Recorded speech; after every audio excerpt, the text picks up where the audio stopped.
what would the 2008 Formula One season look like if Lewis Hamilton and Felipe Massa, aka the real life top two that season, were not there? And we start off as ever in Australia for the opening round of what will be the last race of this regulation set before a regulation change in 2009. And Robert Kubica, much like the last episode of this series where I did 2009, he gets off to a very strong start by taking pole position. BMW Sauber getting off to a brilliant start to the season.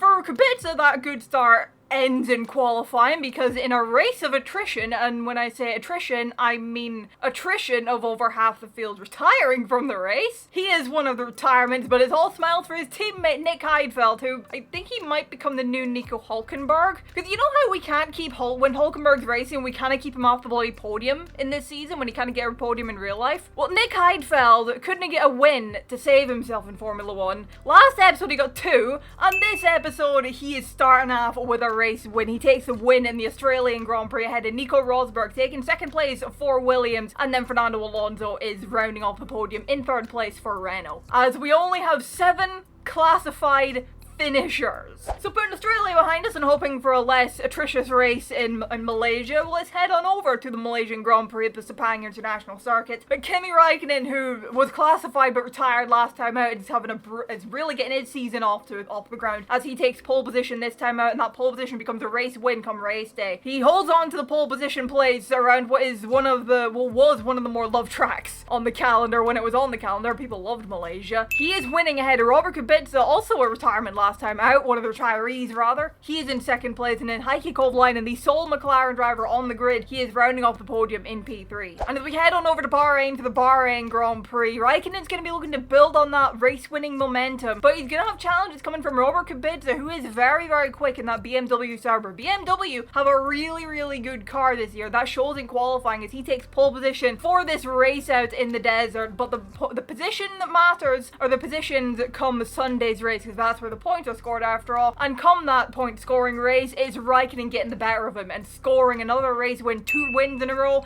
and it's 2 second places in a row for Robert Kubica as he takes second place ahead of Nick Heidfeld, returning for the podium for his second podium in the first 3 races for a rather strong weekend for BMW Sauber. Barcelona is up next. Räikkönen's on a bit of a run, and that run does not look like it's going to slow down anytime soon as he takes a hat trick this weekend. Pole position, fastest lap, and race win for him around the Circuit de Barcelona, Catalunya. His season has gone off to such a strong start. Robert Kubica is once again in second place.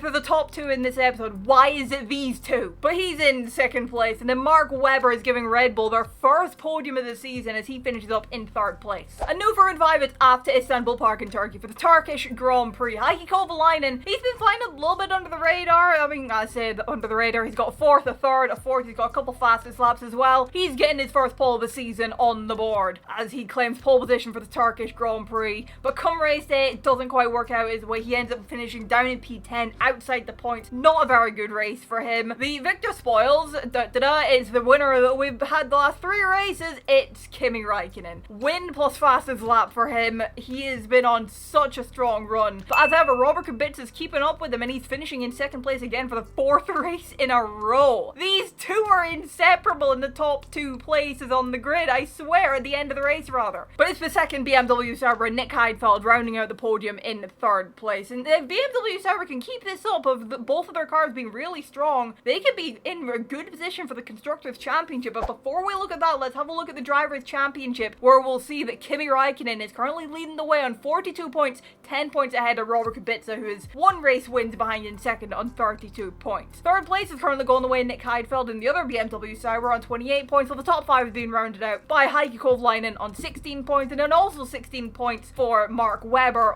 in 5th place, but Kovalainen is ahead on countback. We then have a 3-way tie in 6th, 7th, and 8th between Alonso, Trulli, and also Nico Rosberg, but Rosberg gets 6th place on countback of having had a 2nd place finish this season, and then it is Alonso, and then it is Trulli in 8th place, while at the bottom end of the top 10, the final 2 positions, it is Kazuki Nakajima in 9th place on 8 points, and and then Jensen Button on 5 points, rounding out the top 10. Meanwhile, in the Constructors' Championship, BMW Sauber have a good lead at the moment of about 1 weekend's worth of points, on 60 points for them to Ferrari's 42 points. Third place, you're going to find Williams at the moment on 21 points, while the top 10 is rounded off by Red Bull on 19 points in 4th, and then 5th place is McLaren with Heikki Kovalainen on 16 points. 6th place, you're going to find Toyota on 14 points, while 1 point behind them is Renault on 13 points in 7th place, while 8th place is Honda on 5 points, 9th place is Toro Rosso on 3 points, and then Force India rounding out the top 10 on 1 point in 10th.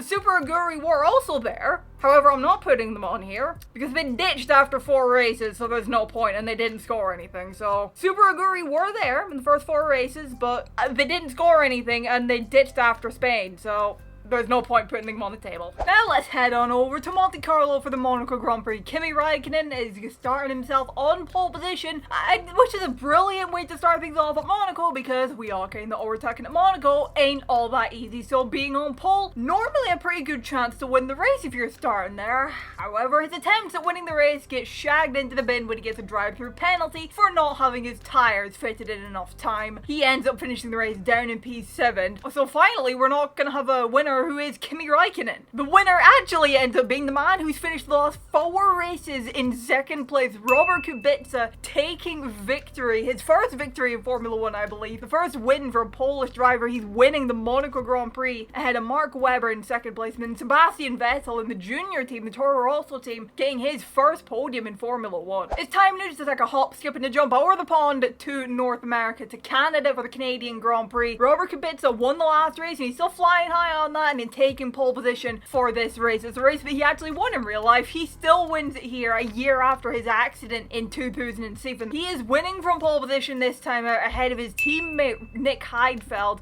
for a BMW Sauber 1-2, and Kimi Raikkonen, his championship rival, the championship leader, finishing up in 3rd place. Because of course, without Lewis Hamilton here, there was nobody there to ram into the back of him at the end of the pit lane, so he doesn't get knocked out of the race. Kimi Raikkonen finishes the race, and he was running pretty highly before that, so I'm placing him P3, fastest lap as well for him, of course, which he did get in that race in real life. He'll be hoping to do the same and more at round 8 for the French Grand Prix. The last time this race would be held at Monaco, and the last time the French Grand Prix will be on the calendar for 10 years before it returned in 2018 at Paul Ricard. And well, that momentum from Canada is what Kimi Raikkonen carries into France as he dominates the weekend. Much like he did in Barcelona, he sets the fastest lap and he starts from pole position in said race, and then he wins it as well. Returning to the top 10 of the podium for the first time since Turkey for the 5th win of the season, ahead of Jarno Trulli finishing in 2nd place, and Heikki Kovalainen getting only his 2nd podium of the season. The sole McLaren driver in the grid, having a little bit of an up and down time of it. He'll be hoping to give McLaren some home race glory and the British Grand Prix, which is up next.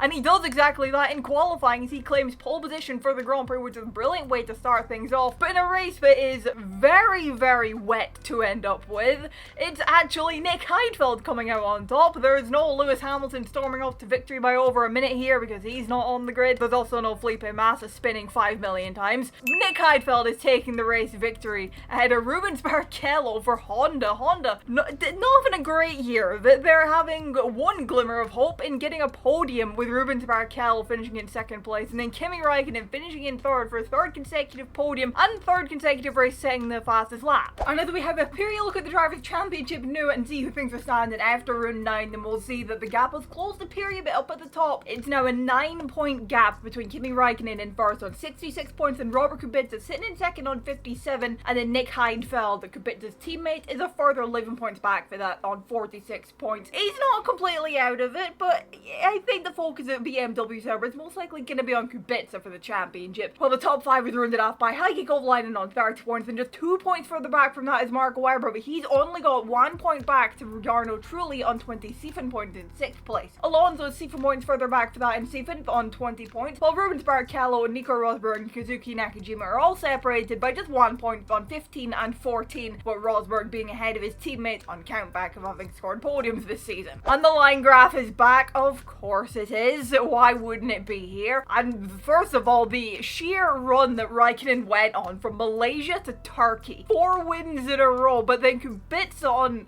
even more, just the same kind of trajectory there. of finishing second 4 races in a row, then 2 race wins to briefly take the championship lead after Canada. But then Raikkonen having another couple of strong races and Kubica having a DNF. Heidfeld getting a little bit closer to the championship fight. But again, the focus of BMW Sauber is probably going to be on Kubica, but either way, the strong form from both the BMW Sauber drivers is boding them quite well in the Constructors' Championship, as they have a very comfortable lead. 103 points to 66 points for the 2 top teams. And then Red Bull are sitting in third on 37 points. They've got 5 points back to Toyota on 32 points, while McLaren round at the top 5 on 30 points. Williams are currently on 28 points in 6th place, while 5 points back to that is Renault in 7th on 23. Honda are sitting in 8th on 20th. Toro Rosso are in 9th on 10 points. And then Force India have scored 1 solitary point. And now for R10, it's R10 Germany for the German Grand Prix. Heikki Kovalainen is making it 2 pole positions in a row as he claims pole position for this German Grand Prix. He's going to be hoping to try and turn that into his first race victory this time out, but it doesn't quite work out for him that way. He only manages to finish P3, so at least it's a podium for him. His third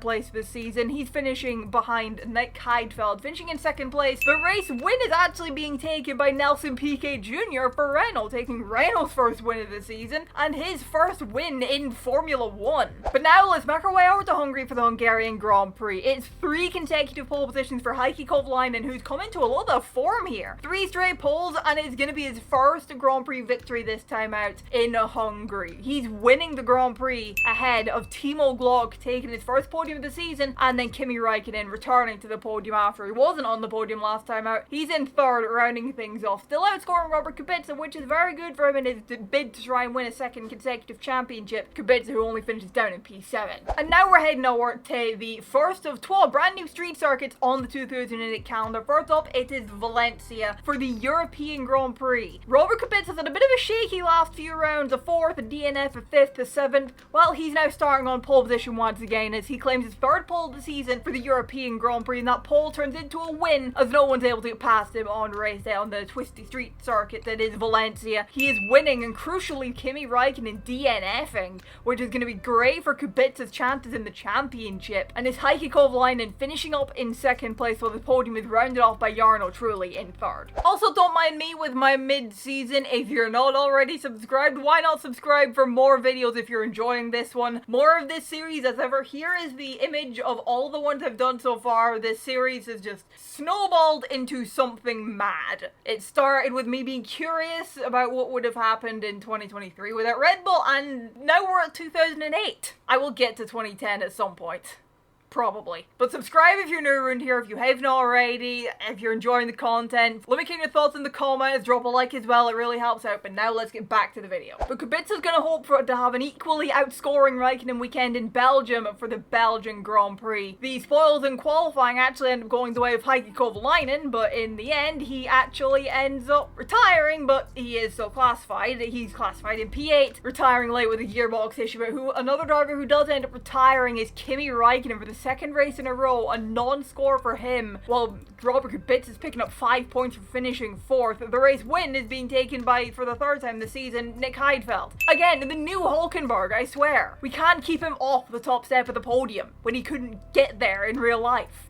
Someone said that in the comments of my Lava 2009 video, and you know what? I agree. I'm pretty sure if I remember the comment section correctly, someone said it, or something along those lines. But Fernando Alonso is finishing up in 2nd place for his first trip to the podium since the opening round of the season, while P3 has been taken by Sebastian Vettel. P3 is going to bode Vettel well and getting into a better place in the Drivers' Championship, but up at the front of the grid, it is all so close.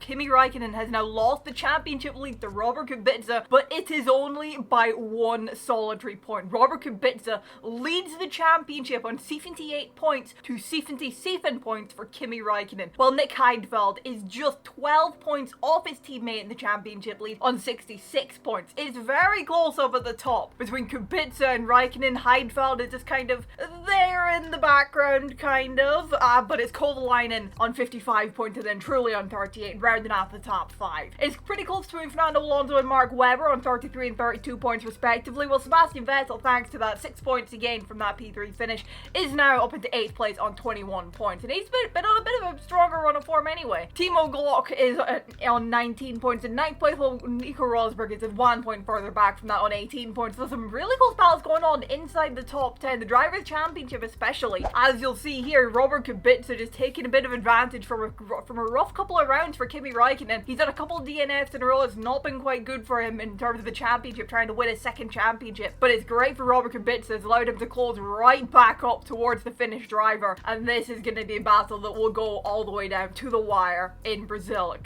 going to be exciting to see what happens there. But in the Constructors' Championship, it's a lot more wide open. In fact, the championship can be won at the next race in the Constructors. However, I will speak about that in a moment. BMW Sauber leading the way on 144 points, and then Ferrari are in second on 77 points. A massive gap between them. They have 20 points back to Toyota on 57 points in third, but it's very close in that battle for third place. They have to worry about McLaren, who are just behind them on 55 points, and then Renault are on 50 points, just 5 points back from that, rounding out the top 5. Red Bull are on 41 points, while Williams and Toro Rosso are separated by just 3 points, 32 and 29 respectively. Toro Rosso getting up there a bit more, 9 points ahead of Honda on 20 points, and then Force India still on 1 point. The Toro Rosso, they're in that battle for kind of 7th place. Gonna be interesting to see how they do, but they've definitely gained quite a bit from Sebastian Vettel's stronger run of form he's been on, who, given he drives for an Italian team that's powered by an Italian engine, of course Toro Rosso had Ferrari power hint them at this time in Formula 1, he'll be hoping to try and have a good weekend in Monza for the Italian Grand Prix, the race that we just had the other week. Kimi Raikkonen will also be hoping to give Ferrari a great result there, and so will BMW Sauber, who can win the Constructors' Championship this weekend. They've got one hand on the trophy. They were, 3 points shy of winning it after Belgium. Ferrari are kind of out of it. They only have one car.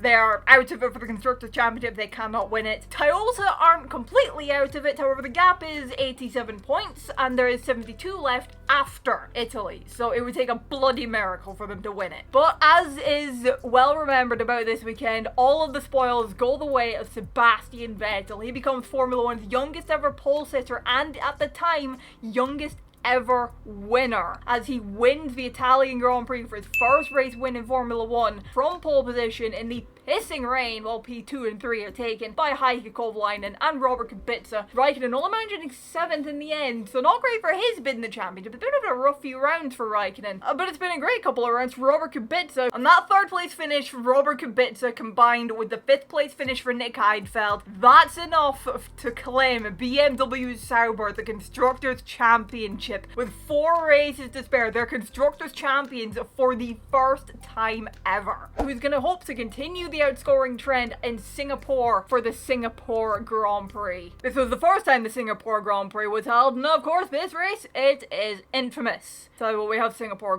coming up. I might actually do a video on that. Anyway, Crashgate aside, pole position in qualifying for the first ever Singapore Grand Prix goes away Kimi Raikkonen. However, he doesn't even score points. He finishes down in P13, but good for him. Robert Kubica doesn't score either. He finishes in P10. The race victory spoils, of course, go the way of Fernando Alonso after Renault played games with the race, while 2nd place is taken by Nico Rosberg and 3rd by Timo Glock. And no Ferrari fuel hose fuck-ups in the pit lane this time, because of course MASSA ain't there. From one Asian race to another though, it's after Japan for the Japanese Grand Prix. The last time this race would be held at Fuji Speedway, and it's the 2nd consecutive pole position for Kimi Raikkonen as he takes pole position for the Japanese Grand Prix. On race day though, doesn't come into a race win. It is a return to the podium from his first podium since he finished P3 at the Hungarian Grand Prix, but he is being outscored by Robert Kubica, who is finishing up in 2nd place, as that's going to be a very, very good for him. Outscoring Raikkonen by 2 more points, going to put him in a really good position in the championship heading into the penultimate race in China next. The race win is once again going the way of Fernando Alonso, who again did win this race in real life. He still wins it here. But now as we head on into the Chinese Grand Prix, and Robert Kubica having a 7-point lead over Raikkonen, he can win the championship this time out with 10 points left available after the Chinese Grand Prix. Then if Kubica outscores Raikkonen by 4 points or more, then Kubica will be champion for the first time time in his Formula 1 career. But we'll have to wait and see what happens. Kimi Räikkönen making the absolute best he can of the situation to try and put himself in a good position to outscore Kubica and keep the championship chances going. He is taking pole position for this Grand Prix, and in fact, like he did in 2007,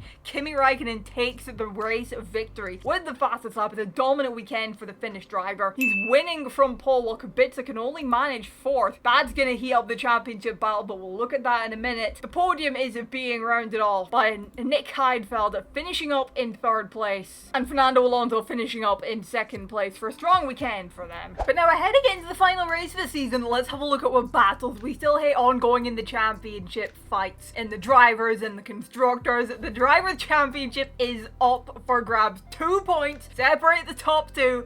Game on. It's almost a winner takes all scenario. It's advantage Kubica with 97 points against Räikkönen on 95 points. So it would advantage him. If Räikkönen outscores him by 3 points or more, he's champion. Or if Kubica outscores Räikkönen or is outscored by him by 1 point or less, he's champion. If they finish tie on points, if I'm not mistaken, Räikkönen will get the championship. It's going to be really interesting to see how those two work out come the end of the Brazilian Grand Prix. And then there's Nick Heidfeld, who is confirmed in 3rd place. Heikki Kovalainen is currently sitting in 4th place in the championship, but he's not out of the woods from Kimi Räikkönen yet. Fernando Alonso, sorry, who's only 5 points ahead of him right now on 58 points. So that battle for 4th place and 5th place is still ongoing, but there's a pretty close battle going on for P6, 7, and 8. Between Jarno Trulli in 6th place on 42 points, Sebastian Vettel in 7th on 41 points, and then Mark Webber on 37 points in 8th place.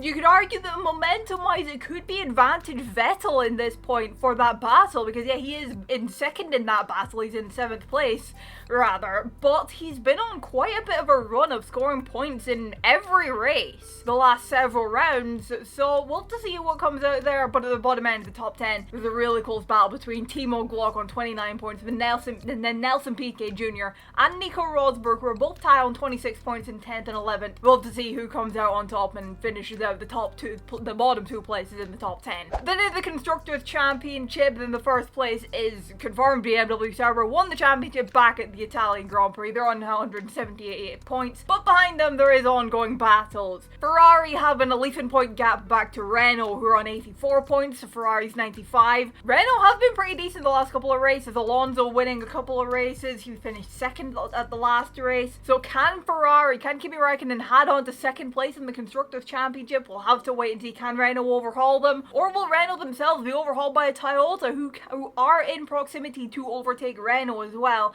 as they're on 71 points? But they might be thinking more about McLaren, who can still overtake them, sitting on 63 points at the moment. The close battle in the Constructors is elsewhere over 6th, 7th, and 8th. Red Bull are currently in 6th on 50 points, but Toro Rosso, the junior team, are only 1 point ahead of them on 49 points, while Williams are on 42. Still pretty kind of in that battle, but really that's a Red Bull v Red Bull battle.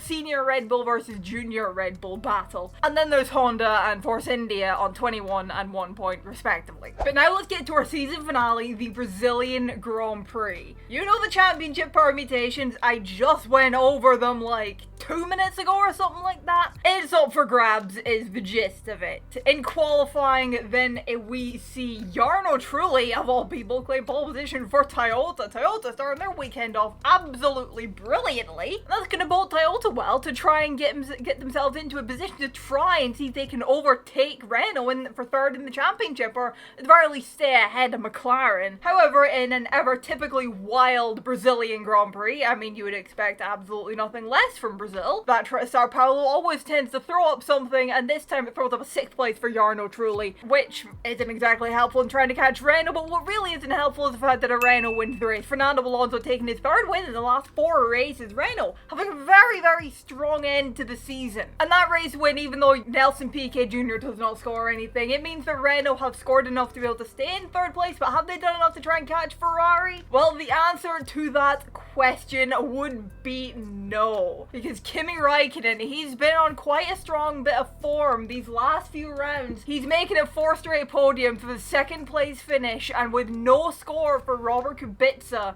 it means that Kimi Raikkonen is world champion in 2008. Ferrari winning one championship this season, much like they did in real life, but it's the other championship they win. Heartbreak at the end for Robert Kubica, who does not score points in the last round. He just misses out, finishing up in 9th place in the end. Well, with Heidfeld finishing up in 8th, then BMW might have done a little bit of sneaky not team orders, if you know what I mean, to try and switch them, but I wouldn't have done anything anyway. And yes, I say sneaky team orders, not team orders, because remember, direct team orders were banned at this time in Formula 1. But Kimi Raikkonen is your champion. What about the other battles that were going on though? There was a heck of a battle going on for 6th place in the championship between a few drivers, and Sebastian Vettel rounding out the podium in 3rd place. It gives him enough points to not only haul himself to win out that battle for 6th place, but also mean that Toro Rosso win out the battle for 6th place to finish ahead of the senior team, much like they did in real life. But in the Drivers' Championship, there was also a close battle going on for 4th place between Alonso and Kovalainen, and that race win for Alonso is just enough for him to get ahead of Kovalainen. Kovalainen did score points, he finishes up in 5th place in this race, but it's not quite enough. Mark Webber's 7th place finish also not quite enough to see him stay ahead of his soon-to-be teammate. Meanwhile, Timo Glock does also score points to stay ahead of Nelson Piquet Jr. and Nico Rosberg in the championship. However, neither of those two score points, so it's kind of pointless anyway. But now let's have one final run through the championship standings. Kimi Raikkonen is your driver's champion for 2008. He is now 2-time world champion, having won the title in 2007 as well. He finishes on 103 points ahead of Robert Kubica, who's gonna have to sell for 2nd place on 97 points. He got so close, but yet so far. His teammate Nick Heidfeld finishes up in 3rd place, rounding out the top 3 on 82 points, while the top 5 is finished off by Fernando Alonso on 68 points, and then Heikki Kovalainen 1 point behind him, just missing out on 4th place on 67 points. Sebastian Vettel wins out in the battle for 6th place on 47 points. He finishes 2 points ahead of Jarno Trulli on 45 points, while Mark Webber is going to have to sell for 8th place on 39 points. While the top 10 is rounded off by Timo Glock on 34 points, and then Nelson Piquet Jr. and Nico Rosberg, who's the first man outside the top 10, rounded off, tied up on 26 points apiece. Nelson Piquet Jr. getting ahead on countback of having won a race this season. Kazuki Nakajima is on 16 points in 12th place, while 13th place you'll find Rubens Barrichello